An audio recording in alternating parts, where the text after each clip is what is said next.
റവാഡ ചന്ദ്രശേഖറിനെ DGP-ആയി നിയമിച്ചതിൽ യാതൊരു വിവാദത്തിന്റെയും ആവശ്യമില്ലെന്ന് CPM സംസ്ഥാന സെക്രട്ടേറിയറ്റ് അംഗവും കണ്ണൂർ ജില്ലാ മുൻ സെക്രട്ടറിയുമായ MV ജയരാജൻ.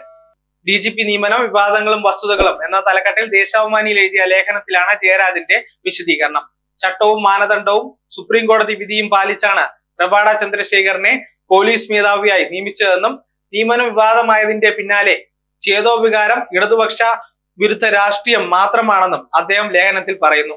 കൂത്തുപറമ്പ് വെടിവയ്പ് അന്വേഷിച്ച justice K Padmanabhan Nair commission റിപ്പോർട്ടിന്റെ പരാമർശങ്ങളും ജയരാജന്റെ ലേഖനത്തിലുണ്ട്. മുൻ സഹകരണ മന്ത്രി MV രാഘവൻ, അന്നത്തെ കണ്ണൂർ DYSP അബ്ദുൾ ഹക്കീം ബത്തേരി, കണ്ണൂർ മുൻ ഡെപ്യൂട്ടി കളക്ടർ TT ആന്റണി എന്നിവരാണ് പോലീസ് വെടിവെപ്പിന് ഉത്തരവാദികൾ എന്നാണ് കമ്മീഷൻ റിപ്പോർട്ടിൽ കണ്ടെത്തിയത്. ആന്ധ്രാപ്രദേശിൽ നിന്നുള്ള ജൂനിയർ IPS ഉദ്യോഗസ്ഥനായ റവാഡ ചന്ദ്രശേഖർ 1994 നവംബർ 23-ന് വൈകിട്ട് തലശ്ശേരിയിൽ ആദ്യമായി വരികയും ചാർജ് എടുക്കുകയും ചെയ്തു. കൂത്തുപറമ്പിന്റെ ഭൂമിശാസ്ത്രത്തെക്കുറിച്ചോ രാഷ്ട്രീയ സ്ഥിതികളെ കുറിച്ചോ അദ്ദേഹത്തിന് ഒരു രൂപവും ഉണ്ടായിരുന്നില്ല.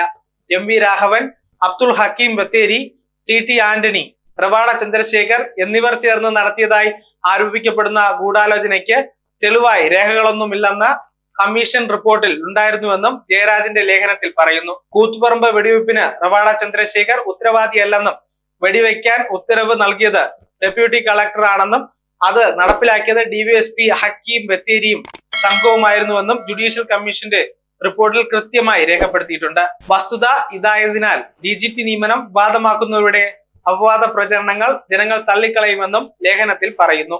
News desk zag news. നേരിന്റെ വാർത്തകൾ നിങ്ങളുടെ വിരൽത്തുമ്പിലെത്താനായി സാഗ് ന്യൂസ് ചാനൽ സബ്സ്ക്രൈബ് ചെയ്തും ഷെയർ ചെയ്തും ഒരു ശരിയായ മാധ്യമ നിലപാടിനൊപ്പം നിൽക്കാൻ ഞങ്ങൾ നിങ്ങളെ ക്ഷണിക്കുന്നു.